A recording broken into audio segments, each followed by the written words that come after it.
आपल्याला जर वजन कमी करायचं आहे तर डाएटमध्ये काय पाहिजे बघा. डाएटमध्ये सगळ्यात महत्त्वाचं प्रोटीन आणि फायबर लागतंय. मग आता कुठलंही प्रोडक्ट खायचं का? अजिबात प्रोडक्ट खात बसू नका. वजन कमी करा म्हणतो मी. तुम्हाला बॉडीला प्रोटीन कमी पडत असेल तर तुम्ही व्हे प्रोटीन घेऊ शकता तुमच्या स्वतःच्या जबाबदारीवरती, ज्या ठिकाणी GST नंबर असेल त्या दुकानातून. नाहीतर बरेच जण मग तर्क वितर्क लावतात, घ्या म्हणत नाही. कमी पडत असेल, तुमची रिक्वायरमेंट जास्त असेल, तुम्हाला व्यायामाचे वगैरे पुढच्या स्टेप चालू असेल तर सांगतोय. पण काही गरज नाही, कुठलीही वस्तू म्हणजे विकत घ्यायची गरज नाही.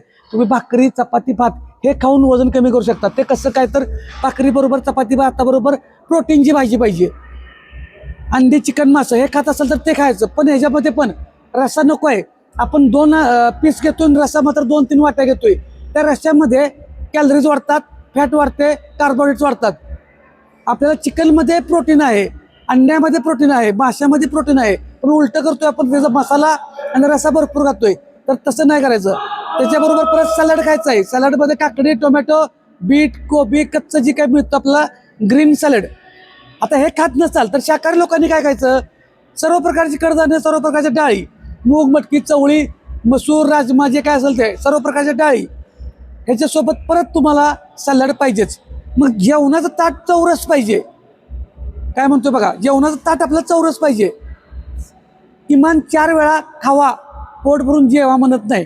भाकरी खाल्ली की आपलं पोट भरतंच, त्याच्याबद्दल फायबर पण चांगलं मिळतंय. आणि मग तुम्ही भाकरी, भात, चपाती बंदच करताय आणि नुसतं प्रोटीन तर प्रोटीन खाताय. आणि परत ते काही दिवस खाता, नंतर बंद झालं.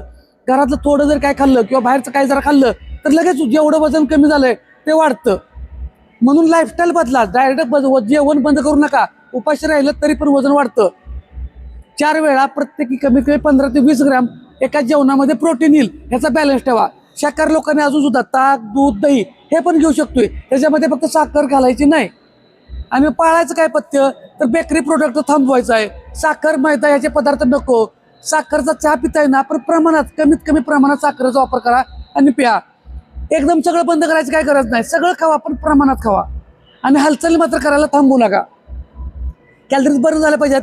आणि बऱ्याच वेळा काय होतं, आपण सकाळी चांगला व्यायाम करतो 1 तास 1.5 तास, नंतर मात्र 2-3 तासापेक्षा जास्त वेळ एकाच ठिकाणी बसून राहतो, तेही चुकतंय.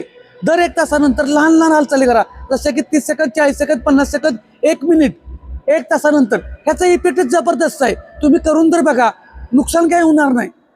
तुम्ही एका ठिकाणी बसला ना, खुर्ची सोडा, हालचाल तर करून बघा. दिवसभरामध्ये 2.5 ते 3.5 लिटर ह्या दरम्यान पाणी प्यायचं आहे. बाकीच्या अशाच लहान लहान गोष्टी आहेत. लहान लहान व्हिडिओ पण पाठवत असतो, त्याच्यातून बघा, 100% रिझल्ट मिळवा.